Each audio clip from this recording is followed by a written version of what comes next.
क्या आपने कभी सोचा है कि एक निर्दोष व्यक्ति को इतनी क्रूर यातना क्यों दी गई?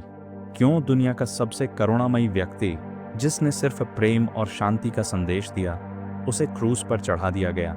आज हम आपको यीशु मसीह के बलिदान की पूरी कहानी सुनाने जा रहे हैं। जय मसीह की दोस्तों, मेरे YouTube चैनल में आप सभी को स्वागत करता हूँ। चलिए कहानी के और चले।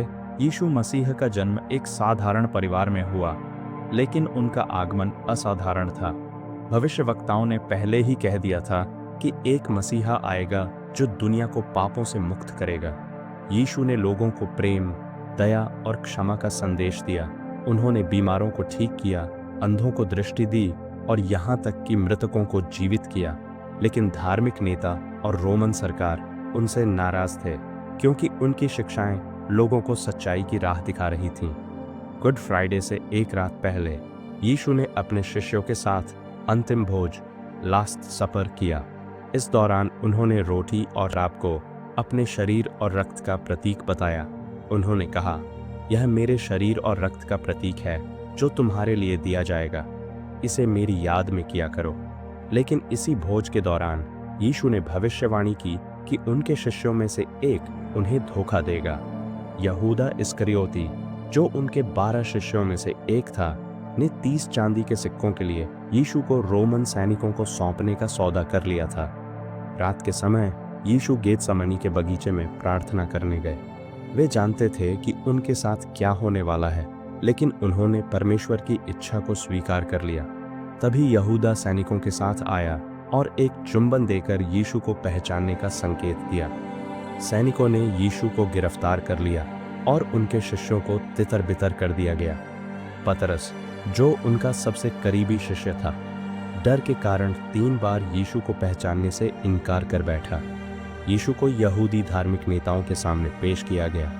उन्होंने यीशु पर ईश्वर होने का झूठा दावा करने का आरोप लगाया और उन्हें रोम के गवर्नर पोंटियस पिलातुस के पास भेज दिया।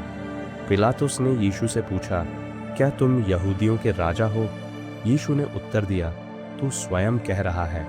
पिलातुस को उनमें कोई दोष नहीं मिला, लेकिन भीड़ ने जोर देकर कहा कि उन्हें सूली पर चढ़ाया जाए। आखिरकार दबाव में आकर पिलातुस ने यीशु को कोड़े लगाने और फिर क्रूस पर चढ़ाने का आदेश दे दिया।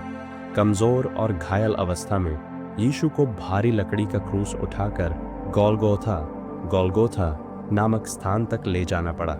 रास्ते में वे 3 बार गिरे, लेकिन फिर भी चलते रहे। साइमन नामक व्यक्ति ने यीशु की सहायता की और उनके लिए क्रूस उठाया। गोलगोथा पहुंचने पर यीशु के हाथों और पैरों में कीलें ठोक दी गईं और उन्हें क्रूस पर लटका दिया गया। उन्होंने कहा, हे पिता, इन्हें क्षमा कर, क्योंकि ये नहीं जानते कि ये क्या कर रहे हैं। दोपहर के समय अंधकार छा गया। यीशु ने अंतिम शब्द कहे, हे परमेश्वर, तूने मुझे क्यों छोड़ दिया? और फिर उन्होंने प्राण त्याग दिए। यीशु की मृत्यु के समय मंदिर का पर्दा 2 टुकड़ों में फट गया और भूकंप आया। लोग डर गए। अरिमथिया के यूसुफ नामक एक अनुयायी ने पिलातुस से यीशु के शव को मांगा और उन्हें एक नई कब्र में दफनाया गया।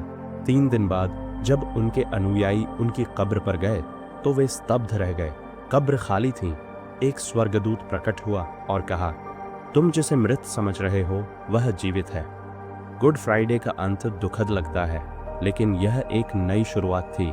यीशु मसीह की विजय और जीवन का संदेश। यीशु मसीह का बलिदान हमें प्रेम, क्षमा और आशा सिखाता है। क्या आप उनके संदेश को अपनाएंगे? हमें कमेंट में बताएं और इस वीडियो को शेयर करें ताकि यह कहानी हर किसी तक पहुंच सके।